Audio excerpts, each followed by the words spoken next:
성원이 교회 성도 여러분 안녕하세요. 6월 14일 월요일입니다. 다같이 새 찬송가 381장 나 캄캄한 밤 죄의 길에 함께 찬송하시겠습니다.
아멘.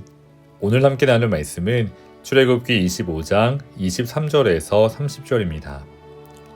너는 조각목으로 상을 만들되 길이는 2규빗, 너비는 1규빗, 높이는 1규빗 반이 되게 하고 순금으로 싸고 주위에 금테를 두르고 그 주위에 손바닥 너비만한 턱을 만들고 그 턱 주위에 금으로 테를 만들고 그것을 위하여 금고리 넷을 만들어 그 네 발 위 네 모퉁이에 달되 턱 곁에 붙이라. 이는 상을 맬 채를 꿰할 곳이며 또 조각목으로 그 채를 만들고 금으로 싸라. 상을 이것으로 맬 것이니라. 너는 대접과 숟가락과 병과 붓는 잔을 만들되 순금으로 만들며 상 위에 진설병을 두어 항상 내 앞에 있게 할지니라. 아멘. 어릴 적 저희 집에서는 제사를 드리지 않았습니다. 명절에도 소위 차례도 드리지 않았습니다. 그런데 가끔 제사를 드리는 집의 친구들이 부러울 때가 있었습니다. 왜냐하면 성도 여러분, 소위 옥춘사탕이라고 하는 제사상에 올라가는 사탕 알고 계신가요? 제사를 마치고 나면 어릴 적 친구들이 그 사탕을 먹었습니다. 큰 사탕을 입에 물고 오래도록 먹었습니다. 오랫동안 사탕을 먹고 나면 혀와 입 주변이 다 빨개집니다. 제 기억에 어릴 적 그 사탕이 너무 먹고 싶었습니다. 하지만 제사를 지내지 않는 저희 집에는 그 사탕이 없었습니다. 가끔 시장에서 그 사탕을 보고 먹고 싶다고 해도 어머니께서는 불량식품이라고 사주지 않으셨습니다. 교우들께서는 어떠셨는지 모르겠습니다. 오늘 성경을 보시면 마치 우리 조상들이 제사상에 음식을 올려놓는 것과 같이 성소 안에서 떡, 진설병을 올려놓는 상에 대한 규정이 나옵니다. 23절을 보시면 길이는 2규빗, 약 90cm, 너비는 1규빗, 약 45cm, 그리고 높이는 1규빗 반, 약 68cm 정도 되는 크지 않은 상입니다. 레위기 24장 6절 말씀을 보시면 이 상 위에 두 줄로 해서 한 줄에 6개씩 총 12개의 떡을 올려놓습니다. 그리고 안식일마다 새 떡으로 올려놓습니다. 그럼 성도 여러분, 매 안식일마다 성소 안에 있는 상 위에 새 떡, 진설병을 올려놓은 목적은 무엇일까요? 정말 우리 조상들이 우상에게 그 우상을 위해 제물을 올려놓음과 같이 이스라엘 백성들이 하나님께 떡을 드린 것일까요? 아닙니다. 그렇지 않습니다. 성도 여러분, 만약 하나님 앞에 제물을 드리기 위한 용도라면 우선 그 상이 너무 초라하지 않습니까? 길이가 90cm, 너비가 45cm, 그리고 높이가 68cm밖에 되지 않습니다. 우리 일반 가정에 있는 식탁과도 비교할 수 없을 만큼 작은 크기입니다. 또 그 제물 또한 오직 떡에 불과합니다. 보통 제사상에 올라가는 음식도 수십 가지 아닌가요? 반면에 전능하신 하나님께는 오직 떡밖에 드릴 것이 없나요? 성도 여러분, 사도행전 17장 24절과 25절 말씀을 읽어보시면 바울이 이렇게 말합니다. 우주와 그 가운데 있는 만물을 지으신 하나님께서는 천지의 주제시니 손으로 지은 전에 계시지 아니하시고 또 무엇이 부족한 것처럼 사람의 손으로 섬김을 받으시는 것이 아니니 이는 만민에게 생명과 호흡과 만물을 친히 주시는 이심이라. 아멘. 또 무엇이 부족한 것처럼 사람의 손으로 섬김을 받으시는 것이 아니니. 그렇습니다. 바울의 말대로 성도 여러분, 우리 하나님께는 어떤 것도 부족함이 없습니다. 엄밀하게 말해 하나님께서는 그 무엇도 필요하지 않습니다. 성도 여러분, 오늘 이 떡에는 우리의 생각과 다른 의미가 담겨 있습니다.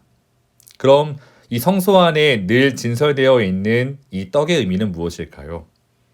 성도 여러분, 생각보다 그 의미는 간단합니다. 왜냐하면 그 떡이 필요한 대상은 하나님이 아니라 바로 우리이기 때문입니다. 그렇지 않습니까?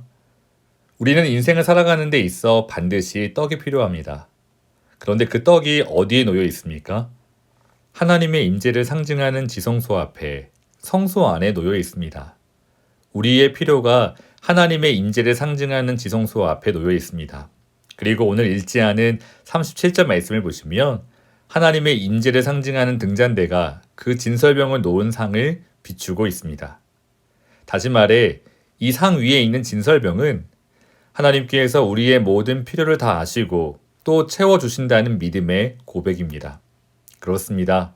하나님께서는 지금까지 이스라엘 백성을 애굽에서 인도해내셨고 또 광야에서 그들을 먹이셨습니다. 척박하고 건조하여 풀 한 폭이 제대로 자라날 수 없는 광야에서 그 광야에서도 하나님께서는 이스라엘 백성을 돌보셨습니다. 이스라엘 백성을 보호해 주셨습니다. 그 여호와 하나님의 보호하심에 대한 믿음의 고백으로 이스라엘 백성은 매 안식일마다 하나님께 떡을 올려드립니다. 사랑하는 성도 여러분, 이스라엘을 보호하신 하나님께서 오늘 우리의 삶도 보호해 주시는 줄 믿습니다. 우리의 삶을 돌봐주시는 줄 믿습니다. 사실 지난 1년이 넘는 시간 동안 코로나 팬데믹을 통과하며 어느 때보다 우리는 삶의 불안함을 느꼈습니다. 다시 우리에게 코로나보다 더 큰 위기가 찾아오지 않을까 염려되기도 합니다. 하지만 성도 여러분, 앞으로 어떤 일이 우리 삶 가운데 닥쳐올지 우리는 알 수 없지만 그러나 우리는 하나님의 보호 아래 있는 줄 믿습니다. 하나님께서 우리를 지키시며 반드시 선한 길로 인도해 가실 줄 믿습니다. 우리의 삶의 모든 필요를 아시고 또한 채워주실 줄 믿습니다. 그러므로 주 안에서 먼저 안식과 평안을 온전히 누리시기를 간절히 기도합니다. 그러나 사랑하는 성도 여러분, 우리의 삶 속에서 모든 필요를 채워주시는 하나님을 경험하는데 그저 머물러 있지 않기를 소원합니다. 요한복음 6장 26절을 읽어보시면 예수님께서는 자신을 찾는 사람들을 향해 이렇게 말씀하셨습니다.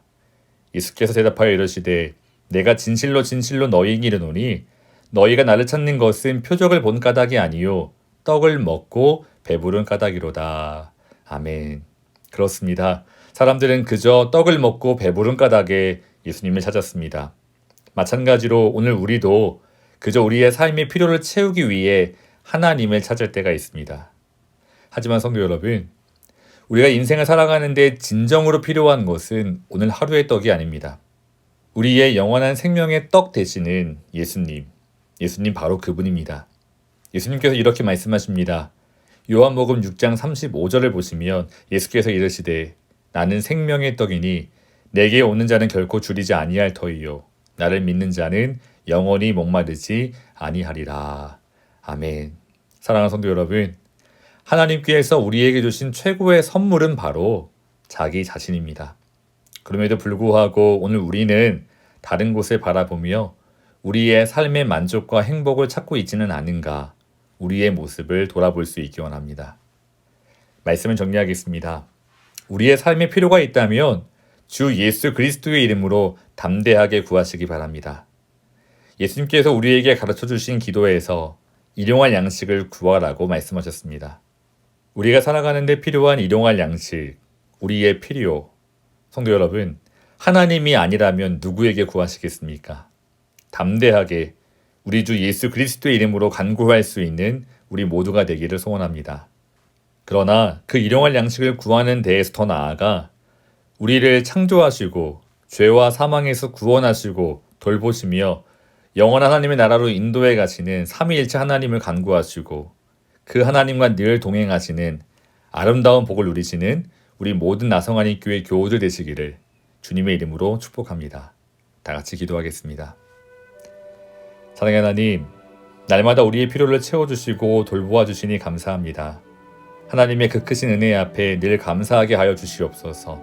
그러나 주님, 우리의 만족이 오직 이 땅의 떡에 머물러 있지 않도록 인도해 주시옵소서. 주의 얼굴을 구하게 하시고 주 안에서 늘 만족하며 평안하게 하여 주시옵소서.